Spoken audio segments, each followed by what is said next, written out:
Бурлун, добрый день, уважаемые читатели. Национальная библиотека сегодня представляет второй выпуск проекта «В объективе финно-угры», который посвящен знакомству с яркими представителями финно-угорских народов. И если в нашем первом выпуске была Галина Бутарева, представитель Республики Коми, то сегодня мы с большим удовольствием побеседуем с Натальей Вениной, Республика Марий-Эл, родственный и близкий нам финно-угорский народ. Наталья, здравствуйте. Бурлун, салам лише. Здравствуйте. Салам лише. Наталья Венина, она лингвист, основатель первой и, по-моему, единственной, да, Наталья? Единственная, да, онлайн-школа. Онлайн-школы по изучению марийского языка. Мы ссылочку потом дадим, если есть такая будет потребность. Общественный деятель и, на минуточку, победитель конкурса «Звезда Марнета» в номинации «Лучший авторский интернет-дневник». Вот такой у нас сегодня гость. Наталья, ну, начнем. И наш первый вопрос, вот он так звучит. На ваш взгляд, достаточно ли внимания уделяется со стороны государства языковой политике?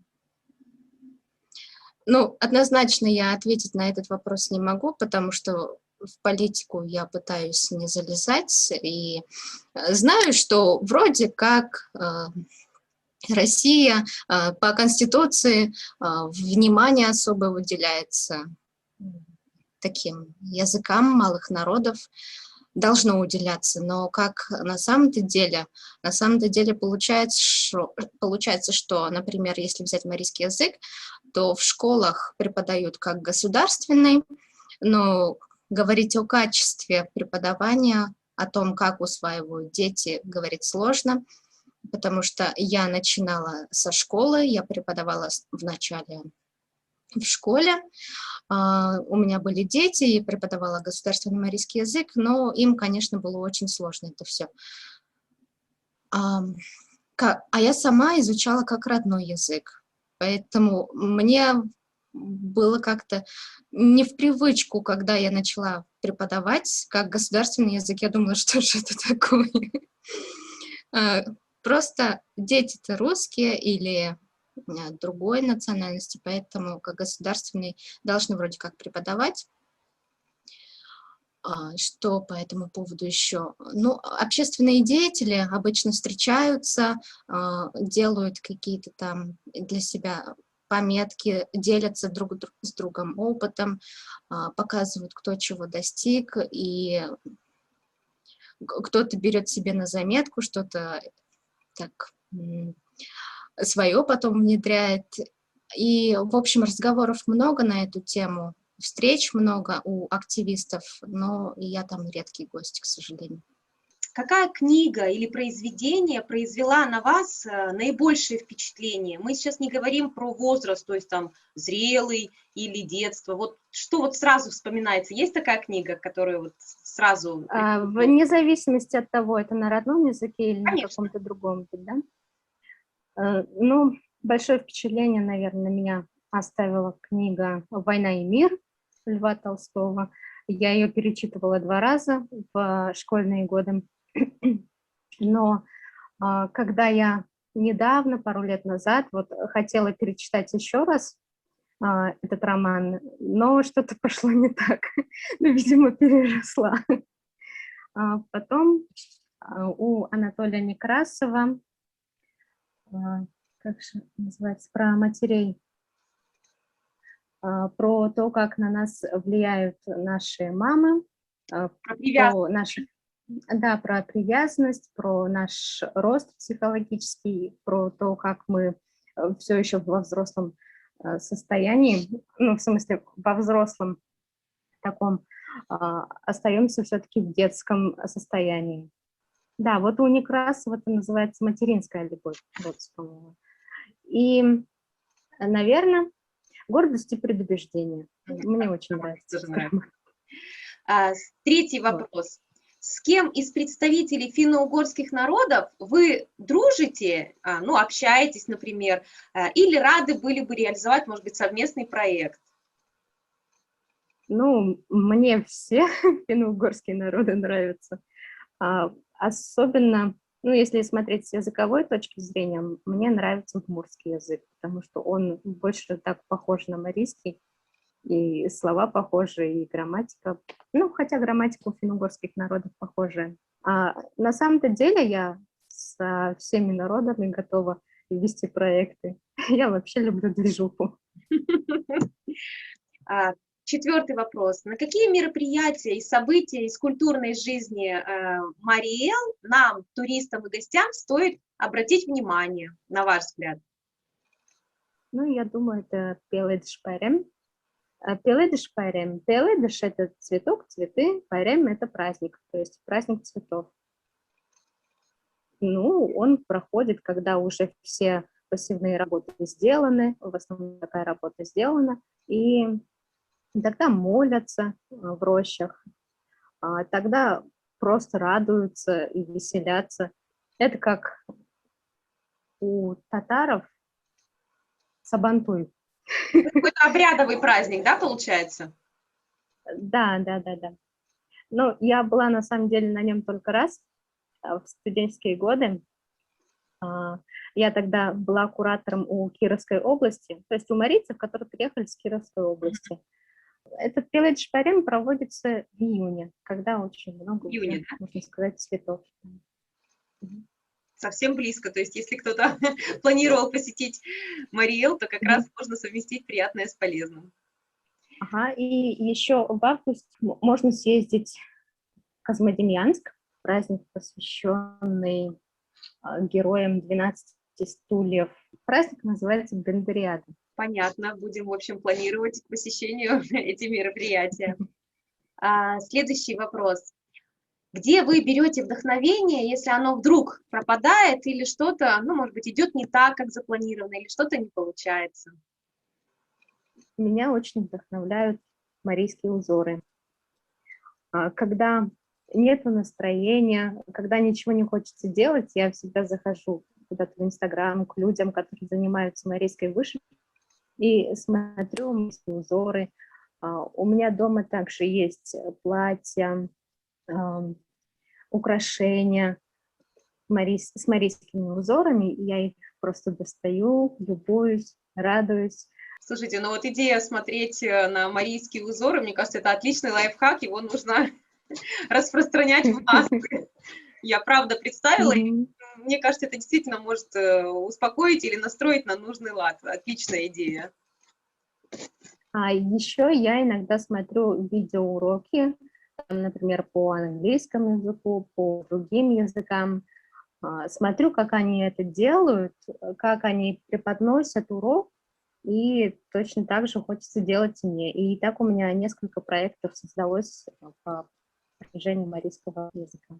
Есть же книга «Кради как художник», и вот я краду как художник. Беру идею, переделываю на свой лад, под свой лад, и получается, как будто бы в чем-то я первая. Например, делаю видеоуроки. Одно время, 1,5 года целых, высылала слова каждый день, каждый будний день с аудиозаписью, с картинками, с примерами использования слова. И это у меня называлось «Новое слово каждый день». Но сейчас, так как рассылка стала для меня платной, подписчиков очень много, то пока я приостановила эту деятельность. Это очень мотивирует, кстати. Новое слово каждый день, и по себе знаешь, что это хорошая идея. Здорово. Да. Наталья, ваш личный топ-3 книг марийских авторов? Шкетан, роман Эронер. Я его прочитала где-то, наверное, в 9-10 классе. Книгу Яныш Якайна. Называется «Кугу саран тулыштыжо». Это значит «В огне большой войны», «В огне Великой войны». Ну, это про Великую Отечественную войну. Там главный герой как бы проходит войну, у него испытания.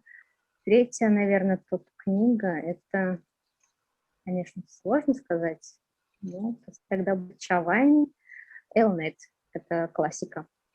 Ну да, это, наверное, наиболее известный автор за пределами Марий Эл, ну вот для нас, по крайней мере, для тех, кто с литературой еще пока только начинает знакомиться с марийской.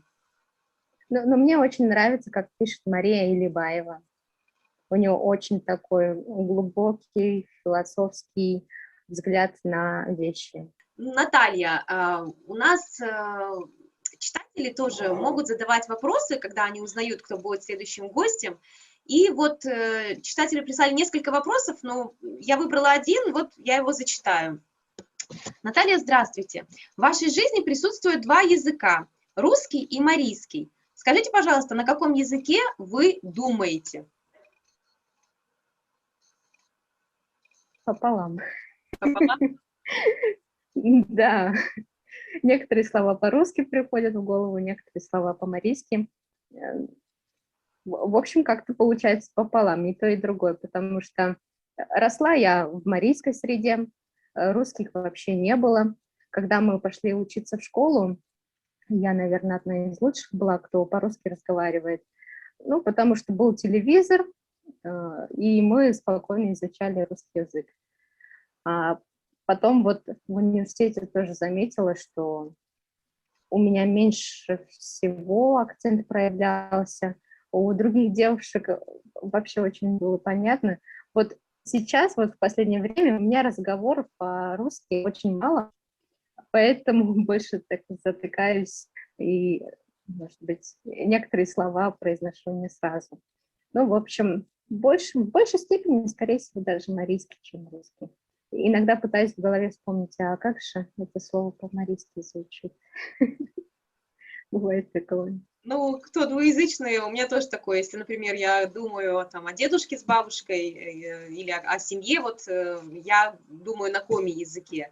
Там, что касается работы, вот каких-то таких мыслей, то я вот заметила, что я думаю на русском языке.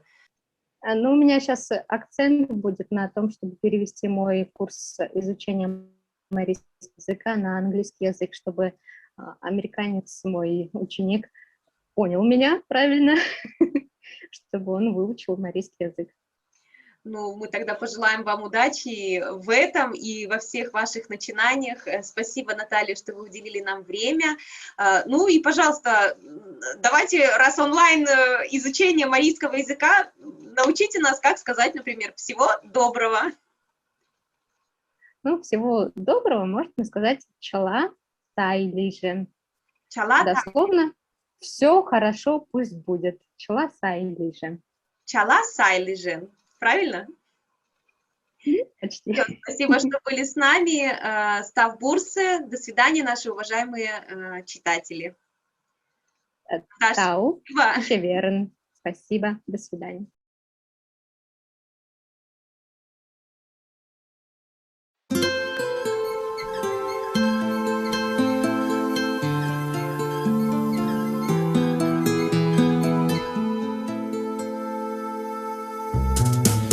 Шотолю гичмаєн шимашкен, помежалтиш маленькіше кумалем, ошлом береш я часемен, куаненер кечева штариш куржам. Шолша шижма шеменер воктеки жеш, кучеше чонем от толманен лідеш, ошлом береш іш покмурам, колшта шерка смолан лишкет коштам молам, мурашиш пакем, вучамай мием, ираташ огеш лишкетан, мужерлан килеш пелашкет есепеш молам, саналам берем, вучамием, вашли-машли ешган шошам, курамлан ератемаш кодеш чонеш.